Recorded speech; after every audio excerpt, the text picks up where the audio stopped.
But this is something that I'm excited to talk about. It has been brought to our attention the contractual status of Bobby Lashley and MVP, both of them who were WWE contracted wrestlers before. They ended up leaving and they ended up going to other companies, and then they ended up coming back. Bobby Lashley, obviously a former world champion, MVP, also coming back and being a U.S. champion again, and also being a mainstay of the Hurt Business faction. Now we saw how these contracts are expiring, but towards the end of their contracts, we saw MVP liking comments about Triple H booking black wrestlers and how Bobby Lashley was a very, very big, adamant fan of bringing back the Hurt Business. Obviously, things did not go as planned, but it kind of started a catalyst.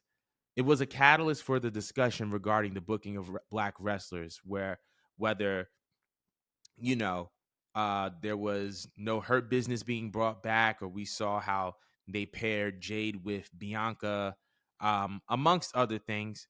But I kind of wanted to know your opinion on how WWE books black wrestlers.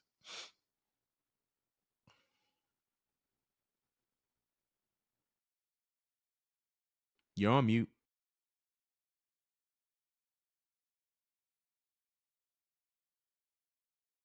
Oh, you're on mute, bro. You're on mute. My fault. My fault.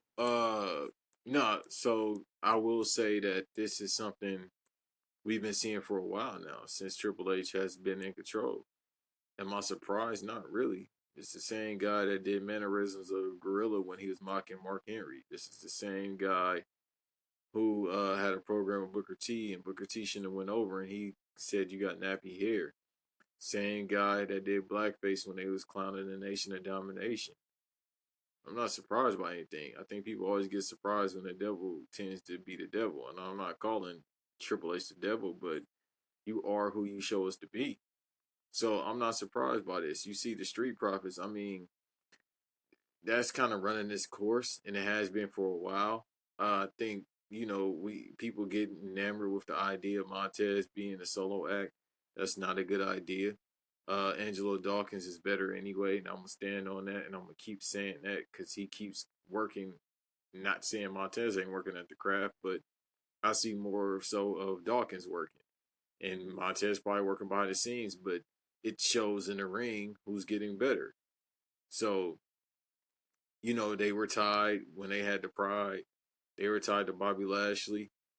Uh, and then you look at NXT, a lot of the black women, it's kind of like they got to be sassy, so to speak. They got to have an attitude, so to speak, to get over. Now, when we cut to when the old man was in charge, yeah, you have kind of like the same things, but they'll get a shot. It'll be some coonery type characters. I don't need to say no names, but they'll be there. They'll be prominent. Uh, but more so now, it's kind of like they just not on TV. Like it's other than Bianca and Jade, I can't think of any black workers that's always on my screen. And with AEW, it's kind of like the same thing. Like, where's Powerhouse Hobbs at? I'm seeing a large amount of Willow, which is great for me personally. But, it's other workers that we're not seeing there. Obviously, the Ricky Starr situation is done. He's about to leave. But if we're just staying with WWE, it's like, dude, like Cedric, everybody's going to NXT. Like Cedric and Ashanti, they're on NXT now. Ricochet, he's more likely gone. It's like, what happened with that? So I'm not surprised by this. Like, really, what MVP is doing, even though he's doing like that mysterious stuff, I'm really not surprised by it because again, this guy is showing us exactly who he is, being Triple H. What I will say, and I think that this is something that we talked about before, because you do see a lot of black wrestlers leaning into stereotypes. Do I think that there are black wrestlers who are just kind of just leaning into who they are? or a portion of who they are in order to portray a character, I absolutely believe so.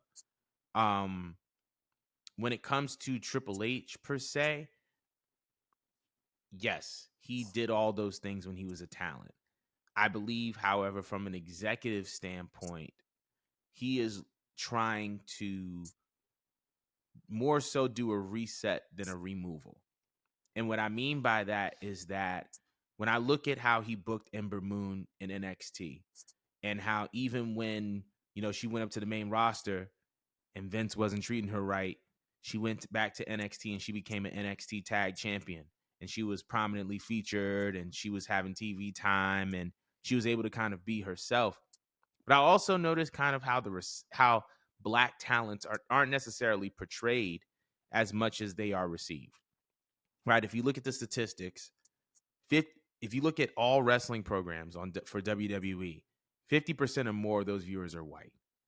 And so when it comes to the portrayal of black characters, I believe you have to align yourself with your audience whenever you're trying to portray characters. Because if it's not presented in a way that they can digest it, then it won't be well received. Unfortunately, even though we live in a DEI world, and I'm doing air quotes for a reason because I don't believe we do, even though we live in a DEI world, I don't think that the majority of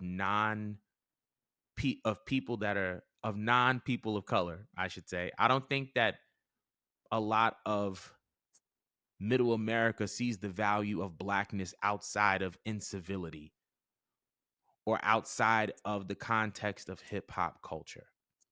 I believe that the only time that the majority of America sees value in blackness is when it's aligned with hip hop. And not even hip hop as a whole, just the brand of hip hop that is defiant, that is rebellious, that is borderline violent, that's sassy, that has an attitude, that's hyper aggressive, that plays into stereotypes or plays into kind of like a street-esque image. Mm-hmm. And I believe that when you are putting forth a product, you have to understand your audience. And I believe that WWE understands that the world isn't ready. A lot of the world isn't ready to digest the full spectrum of blackness. And because of that, I think that has a direct role on the characters that are being portrayed. Now, I love all of the characters that are out. I love Trick Williams, Javon Evans, Carmelo Hayes, Jada Parker. I love them all. I love them all. I think they're all dope. I I think they're love all Jada Parker great. too. I love them all.